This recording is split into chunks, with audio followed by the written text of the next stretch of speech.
Hello नमस्कार दोस्तों, जय श्री राम, जय श्री बालाजी, जय श्री श्याम।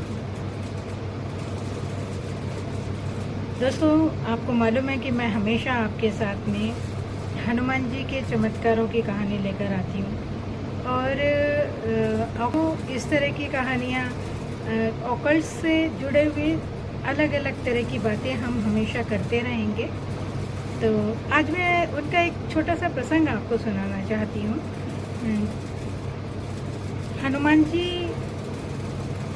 के पास बहुत शक्तियाँ हैं, बहुत बहुत बहुत।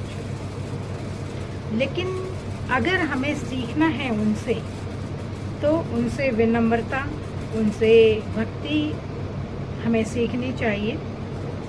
हनुमान जी इतने विनम्र हैं कि अपनी विनम्रता के कारण क्या वो रावण को का वध खुद नहीं कर सकते थे? कर सकते थे, लेकिन उन्होंने इतनी विनम्रता दिखाई कि अपने प्रभु श्री राम के प्रति अपनी भक्ति दिखाई और उनकी इच्छा ये रही कि रावण का वध तो होगा तो प्रभु श्री राम जी के हाथों से ही होगा। ये उनकी विनम्रता और ये उनकी भक्ति ही है।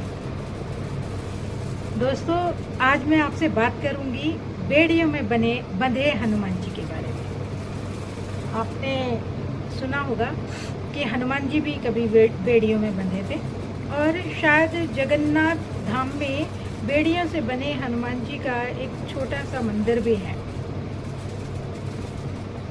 और बेड़ियों से बंधे हुए हनुमान जी की एक प्रसिद्ध कथा है। इस कथा के अनुसार जो है, रामायण के लंका कांड में हनुमान जी को रावण के दरबार में बांध करके लाया गया था। उन्होंने वहाँ राक्षसों के साथ जो संघर्ष किया और अपने बल और शक्ति का प्रदर्शन किया, उसकी कहानी मैं आपको सुना रही हूँ। जब हनुमान जी को सीता जी की खोज में लंका पहुँचे हनुमान जी,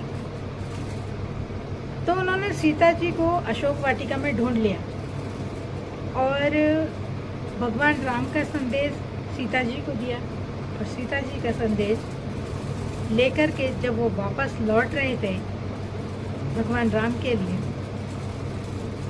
तो रावण के राक्षसी सेना जो थी, उसने जो है हनुमान जी को बंदी बना लिया और बंदी बना करके उन्होंने रावण के दरबार में उनको पेश किया। जब रावण के दरबार में उनको पेश किया गया, तो हनुमान जी ने वहाँ पर अपना कोई बल नहीं दिखाया।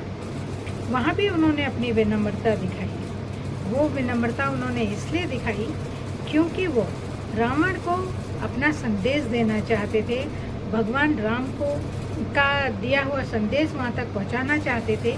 साथ ही साथ वो उसके विनाश के बारे में उसको बताना चाहते थे कि अभी भी वक्त है, आप अपनी गलतियों को सुधार लें, अन्यथा आपका विनाश संभव है। रावण के आदेश अनुसार जो है, उनकी पूंछ में आग लगा दी गई और हनुमान जी ने इतना उत्पात मचाया कि उनकी पूंछ जब तक जल नहीं पाई, उन्होंने रावण की पूरी लंका जला दी। पूरी लंका जलाने के बाद रावण को उसके विनाश की चेतावनी दी। तो दोस्तों, ये जो कथा है, ये कथा हनुमान जी की भक्ति, शक्ति, उनके साहस, उनके शौर्य, उनके विवेक, उनके साहस, समर्पण की कहानी। उनके साहसिक कार्यों के कारण ही आज हिंदू धर्म में हनुमान जी सबसे विशेष आदर के पात्र हैं।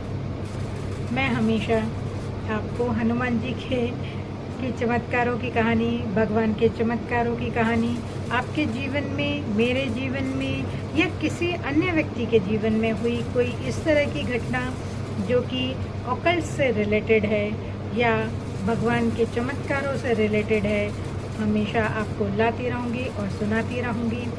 तो मैं आप सभी से भी ये कहना चाहती हूँ कि यदि आपके जीवन में भी इस तरह की कोई घटना, कोई चमत्कार किसी भी तरह का हुआ है तो आप मुझे मेरे चैनल पर DM कर सकते हैं और मैं आपसे आपकी कहानी सुनूंगी और सुनने के बाद में अपनी आप सभी से प्रार्थना है कि इस चैनल को लाइक करें, सब्सक्राइब करें और बेल आइकन दबाना ना भूलें और शेयर करें। नमस्कार, जय श्री राम, जय श्री बालाजी, जय श्री श्याम।